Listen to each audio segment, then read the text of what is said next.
sin x, then find dy by dx। इसका value चाहिए, क्या चाहिए? इसका वैल्यू चाहिए।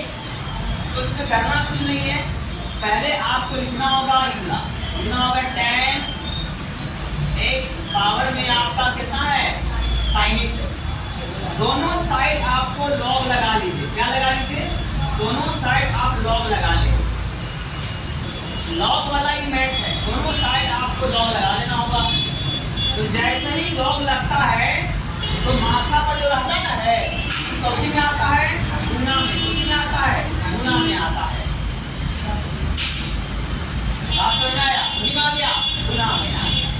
अब आपको d लगाना होगा, d log y बटा dx। यहाँ भी आपको d लगाना होगा, ये आपको इनटू में ना है, इनटू में। इसको आपको ऐसे करना होगा, बटाने को dx। आप लिखना होगा d log y बटा में आपका dx है बराबर, देखो u वाली भी है तो अब sin x को बाहर निकालना होगा, यहाँ लिखना होगा log tan x बटा में dx प्लस लिखना होगा। अभी log को बाहर लिखना होगा, log को बाहर निकालना होगा और sin का करना होगा डिफरेंशिएशन, क्या करना होगा? डिफरेंशिएशन। अब देखिए एक बार इसको फिर से लिख लीजिए, log y बटा dx बराबर इस sin dx बारह ही रहेगा। यहाँ देखिए log लिखेंगे, tan x लिखेंगे। अब समझिए यहाँ पे log tan x है, क्या है? तो फंक्शन लगाएंगे तो जो log x का जो थीटा है वो कहाँ आएगा? नीचे आएगा। आइए ही कहाँ जाएगा? ऊपर जाएगा।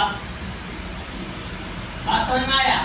उसके बाद प्लस ई लिखेंगे log tan x, क्या लिखेंगे? log tan x लिखेंगे, यहाँ लिखेंगे sin x, क्या लिखेंगे? sin x लिखेंगे। अब समझिएगा, अब यहाँ से log y का dc होता है 1 बटा बाई dy बाई dx। जो d के बाहर है उसको आप ज्यों उतारते हो उतार दो, ज्यों उतार दो। log tan x का dc होगा 1 बटा tan x, 1 बटा tan x। और tan का होता है sec स्क्वायर x होता है, जो फॉर्मूला है। और log है, log tan x को आप ऐसे ही लिख दो। और sin का dc होता है कितना?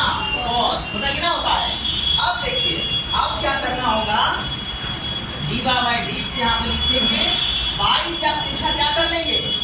गुना कर लेंगे। अब देखो sin है और sec स्क्वायर, यहाँ लिखो sin x into sec square x बटा कितना tan x होगा, प्लस इसको लिखिए log है tan x है इंटू cos x ना, कितना? cos x। अब देखो इसको ऐसे कर लो बड़ी ब्रैकेट। अब जहाँ एक लाइन और होगा dy लिखेंगे, जहाँ पर y होगा तो सब क्या करेंगे? सेट करेंगे। यहाँ लिखेंगे tan x और ऊपर में लिखेंगे sin x। अब क्या करना है कि जो भी यहाँ पे आया है सब क्या कर लो? उतार लो। तो यहाँ पे आपको sin x है इंटू sec स्क्वायर x है बटा tan x है प्लस log है tan x है, यहाँ पे कितना है? cos x है। बात समझ में आया? ये आपका क्या हो गया? आंसर। बड़ी भारी था, नोट करो।